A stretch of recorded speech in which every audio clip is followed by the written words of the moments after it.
Hello everyone, स्वागत है आप सबका आपके अपने यूट्यूब चैनल आर के मुनीम केमिस्ट्री क्लासेस पर। आज हम आयनिक इक्विलिब्रियम की प्रॉब्लम सॉल्व करेंगे। आपने मुझे प्रॉब्लम सेंड कर दी है। जो प्रॉब्लम मैं पहले करवा चुका हूं वो मैं यहाँ पर रिपीट नहीं करूंगा, ठीक है।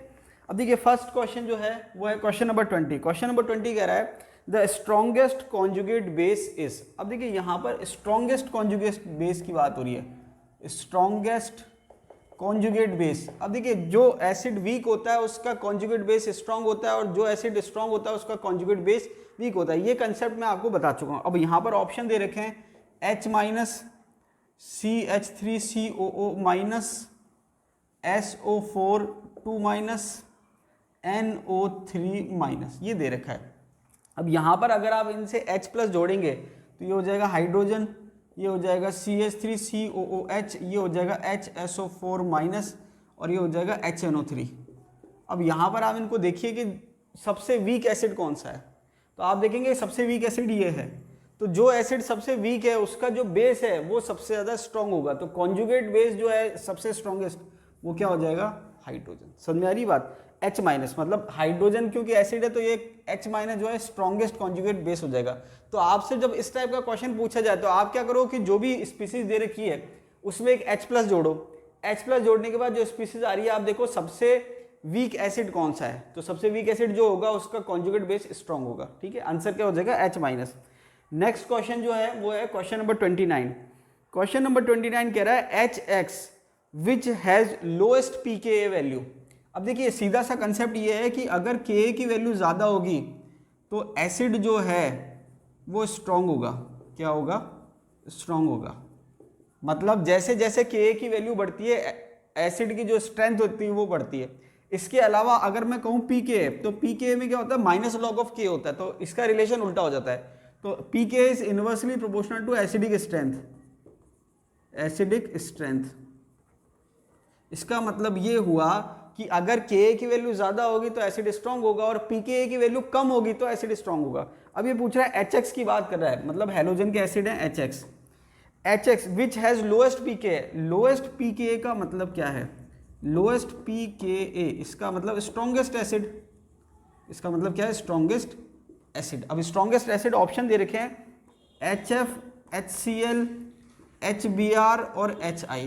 देखिए पी ब्लॉक में हम पढ़ेंगे, मैं आपको और बता दूंगा कि यहाँ पर जब हम हाइड्रोजन ये वाले एसिड पढ़ते हैं, ठीक है, हेलोजन वाले एसिड पढ़ते हैं हाइड्रोजन के साथ, hydrogen fluoride, chloride, bromide, iodide, तो वहाँ पर एसिडिक स्ट्रेंथ का ऑर्डर ये रहता है, ठीक है। ये आपको ध्यान रखना है।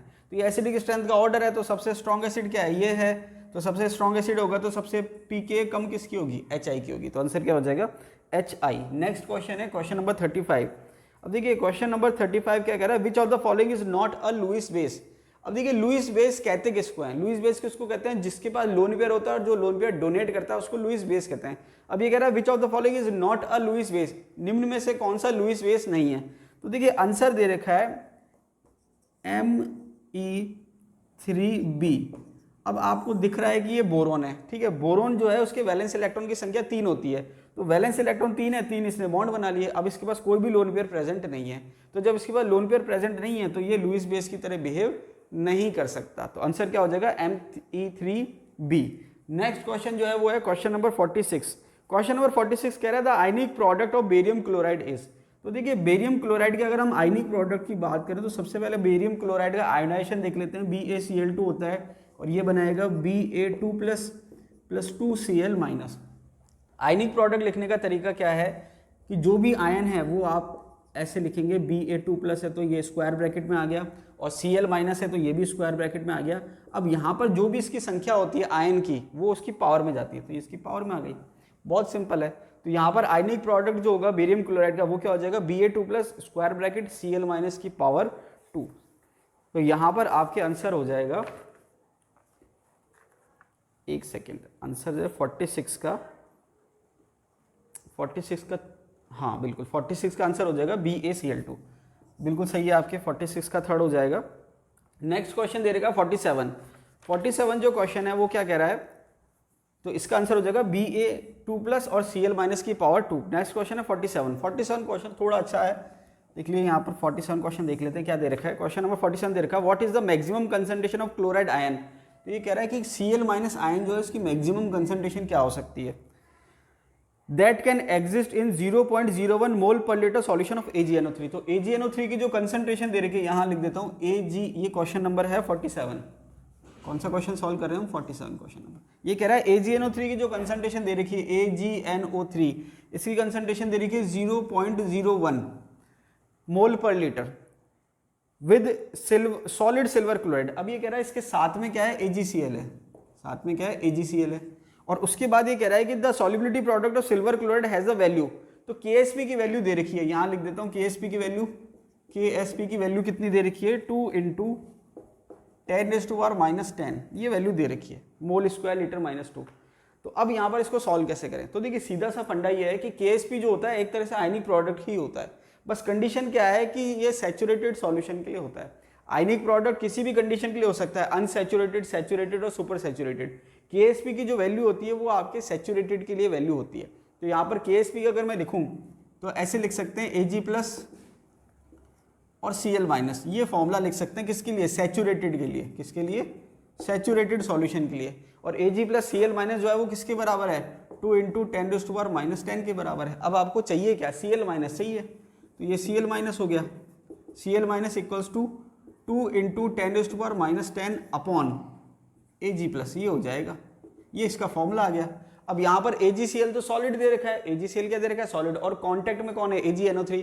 अब NO3 की कंसंट्रेशन से तो हमें मतलब है नहीं, Ag+ की कंसंट्रेशन से मतलब है। अब क्योंकि AgNO3 जो है इसको जब आयनाइज करेंगे तो दोनों के एक एक आयन बनाएगा, तो जो इसकी कंसंट्रेशन दे रखी है AgNO3 की, वही कंसंट्रेशन Ag की हो जाएगी। तो Ag की कंसंट्रेशन जब मैं यहाँ पुट करूंगा 2 × 10⁻10 और Ag की कंसंट्रेशन क्या है, 0.01, इसको आप सॉल्व करेंगे तो फाइनली क्या आ जाएगा, यहाँ लिख देता हूँ 2 × 10⁻8, ये आंसर आ जाएगा। ठीक है, तो यहाँ पर आंसर यही दे रखा है। तो थोड़ा सा लैंग्वेज टिपिकल है, लेकिन आसानी से आप सॉल्व कर सकते हैं। तो सॉल्युबिलिटी प्रोडक्ट जो है आयनिक प्रोडक्ट के बराबर होता है, कब, जब सैचुरेटेड सॉल्यूशन है। तो आयनिक प्रोडक्ट करते मैंने ये इक्वेशन लगा दी, इसके अलावा ये इक्वल टू हो गया KSP की वैल्यू के, उसके बाद Cl- है, नीचे Ag+ है, Ag+ की कंसंट्रेशन यहाँ से आ जाएगी, इसको आप सॉल्व कर लीजिए। ठीक है, नेक्स्ट क्वेश्चन दे रखा है 50, क्वेश्चन नंबर 50 दे रखा है। ये कह रहा है the working pH range of which of the following buffer would not be acidic. अब देखिए यहाँ पर आपको मैंने एसिडिक बफर के काफी सारे एग्जाम्पल करवा रखे हैं। तो देखिए जो नीचे से ऑप्शन है, एक है CH3COH, साथ में दे रखा है CH3COOK, ये बिल्कुल है, यहाँ पर K आ जाएगा। इसके बाद दे रखा है H3PO4 और साथ में दे रखा है KH2PO4, ये भी हो जाएगा। अब यहाँ पर देखिए जो फर्स्ट ऑप्शन है वो नहीं होगा। अब इसका मैं रीज़न बताता हूँ आपको, K2HPO4 एंड K3PO4। अब देखिए यहाँ पर क्या है कि ये वीक एसिड है, और वीक एसिड है तो यहाँ पर, क्योंकि देखिए ये तो सीधा सीधा एसिड दिख रहा है आपको और ये दिख रहा है सॉल्ट। अब यहाँ पर क्या है कि ये अगर आप 3 पोटेशियम कर दोगे तो वहाँ पर वो सॉल्ट, मतलब नॉर्मली ये आपके पीएच में कंसिडर नहीं होगा। अगर आपको इसको एज अ पीएच कंसिडर करना है तो यहाँ पर आपको एक H और यहाँ 2 H चाहिए, ये आपको ध्यान रखना है इस केस में, फॉस्फोरस वाले केस में। तो ये आपको याद ही करना पड़ेगा। जैसे यहाँ पर आपके दे रखा है कि 2 H और 3 H, तो ये तो चल जाएगा, लेकिन यहाँ पर 1 H और 0 H नहीं चलेगा।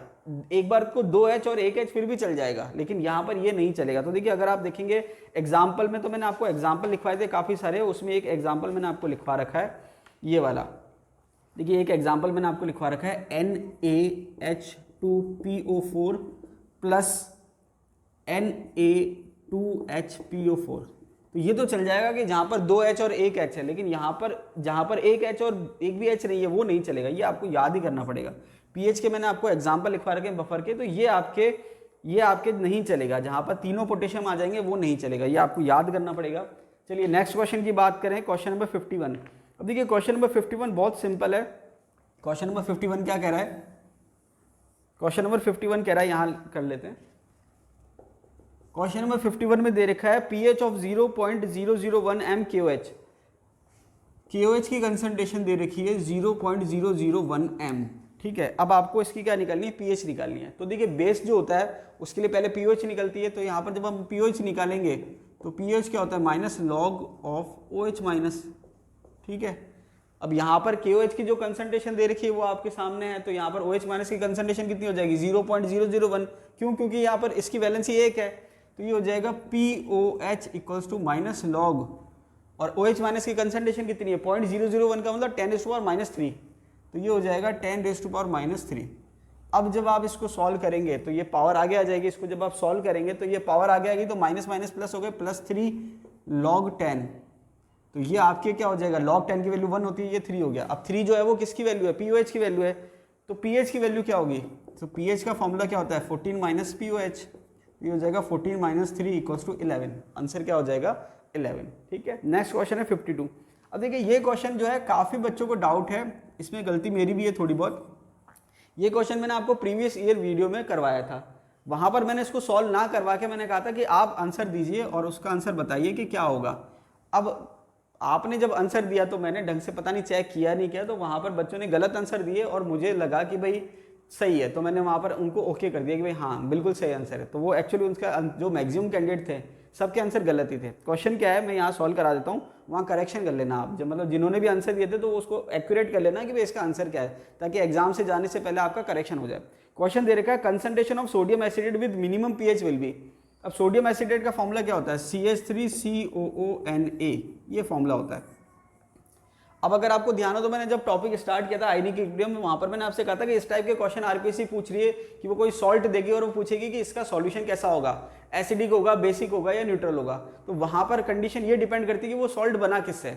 अब यहाँ पर अगर हम बात करें कि इस सॉल्ट की, तो ये जो सॉल्ट है वो किससे बना है, एसिडिक एसिड और NaOH से। ठीक है, यही चीज आपके सॉल्ट हाइड्रोलाइसिस में भी आती है।